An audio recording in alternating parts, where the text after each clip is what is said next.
আসসালামু আলাইকুম। বাংলাদেশ বেতার খুলনা, খবর পড়ছি আব্দুস সবুর।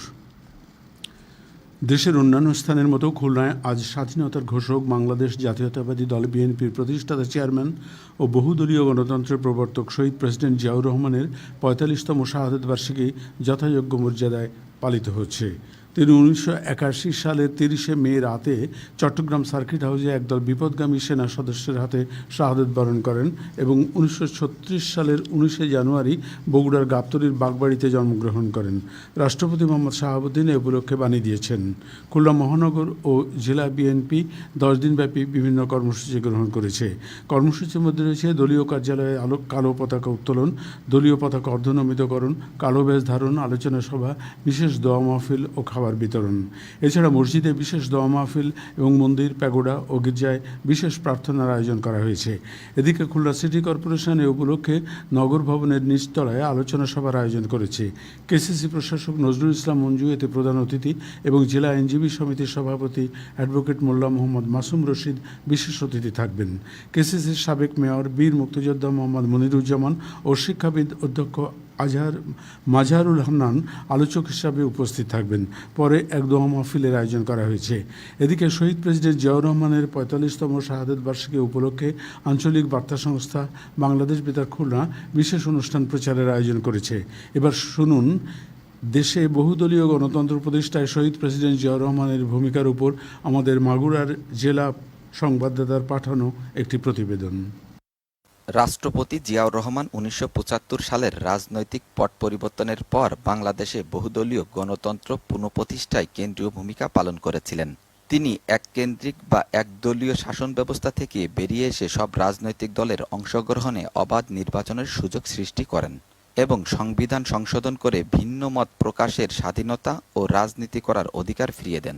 এ প্রসঙ্গে মাগুরা ১ আসনের সংসদ সদস্য মনোয়ার হোসেন খান বলেন, বাংলাদেশের রাখাল রাজা, স্বাধীনতার ঘোষক শহীদ প্রেসিডেন্ট জিয়াউর রহমান ১৯৭৫ সালে দেশের চরম একটি ক্রান্তিকালে সিপাহী জনতার যে বিপ্লব, সেই বিপ্লবই তাকে ক্ষমতার দিকে ঠেলে দিয়েছিল।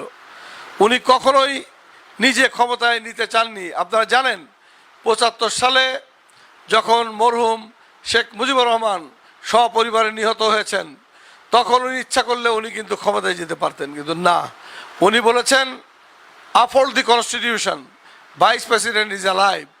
সো উনি কত বড় একজন মনের মানুষ ছিলেন, কত প্রফেশনাল ছিলেন, ওনার জীবনে উনি প্রত্যেকটা ঘটনায় প্রমাণ করেছেন। বহুদলীয় গণতন্ত্র পুনঃপ্রতিষ্ঠায় শহীদ প্রেসিডেন্ট জিয়াউর রহমানের গৃহীত মূল পদক্ষেপগুলো ছিল নিষেধাজ্ঞা প্রত্যাহার ও উন্মুক্ত রাজনীতি, সংবিধান সংশোধন, সংবাদপত্রের স্বাধীনতা, নতুন দল গঠন ও অবাধ নির্বাচন। এ প্রসঙ্গে সংসদ সদস্য মনোয়ার হোসেন খান আরও বলেন, বাংলাদেশের সত্যিকারের এক মানবিক নেতার এমন একজন ক্ষণজন্ম পুরুষের জন্ম হয়েছিল এই শহীদ প্রেসিডেন্ট জিয়াউর রহমান। উনি যদি এদেশে না জন্মাতেন, বাংলাদেশের স্বাধীনতার ঘোষণা কিংবা ৭৫ সালের পট পরিবর্তনের পরে এদেশকে বহুদলীয় গণতন্ত্রের দিকে নিয়ে যাওয়ার জন্য আর কোনো ব্যক্তি এদেশে থাকতো কিনা, এটা সবাই সন্দেহ পোষণ করে। শহীদ প্রেসিডেন্ট জিয়াউর রহমানের এই পদক্ষেপের মাধ্যমেই মূলত ১৯৭৫ পরবর্তী বাংলাদেশে বহুদলীয় সংসদীয় গণতান্ত্রিক রাজনীতির ভিত্তি আবার নতুন করে প্রতিষ্ঠিত হয়। মোহাম্মদ আরাফাত হোসেন, বাংলাদেশ বেতার, খুলনা। পবিত্র ঈদুল আজহার আনন্দ ও দীর্ঘ দায়িত্ব পালনের ক্লান্তি দূর করতে খুলনা মেট্রোপলিটন পুলিশ পরিবারের উদ্যোগে গতকাল পুলিশ লাইন্সে এক বিশেষ সাংস্কৃতিক অনুষ্ঠানের আয়োজন করা হয়। পুলিশ কমিশনার মোহাম্মদ জাহিদুল হাসান এতে প্রধান অতিথি এবং পুনাকের সভানেত্রী আসমা খানম বিশেষ অতিথি ছিলেন।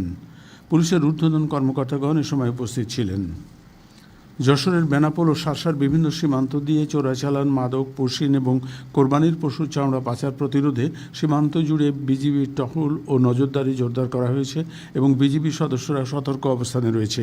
এদিকে সাতক্ষীরা সীমান্তে অনুপ্রবেশ, কোরবানির পশুর চামড়া পাচার ও ভারতীয় সীমান্তরক্ষী বাহিনী বিএসএফের সম্ভাব্য পশিন প্রতিরোধে সতর্ক অবস্থায় রয়েছে বর্ডার গার্ড বাংলাদেশ বিজিবি।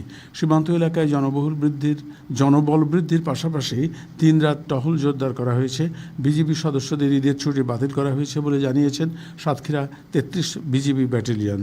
অনুপ্রবেশ ও পুশিনের মতন ঘটনা প্রতিরোধে সীমান্ত এলাকায় বসবাসকারী জনসাধারণকে সতর্ক করতে ও দায়িত্বরত বিজিবি সদস্যদেরকে সহায়তা করতে দিনভর সীমান্ত এলাকায় মাইকিং করা হয়েছে। সবশেষে আবহাওয়া। আজ সন্ধ্যে ৬টা পর্যন্ত পূর্বাভাসে বলা হয়েছে দেশের অভ্যন্তরীণ নদীবন্দরগুলোর জন্য কোনো সতর্কবাণী নেই এবং কোনো সংকেত দেখাতে হবে না। খবর শেষ হলেও আমাদের পরবর্তী খবর প্রচারিত হবে সন্ধ্যে ৬টা ৫ মিনিটে ইংরেজিতে।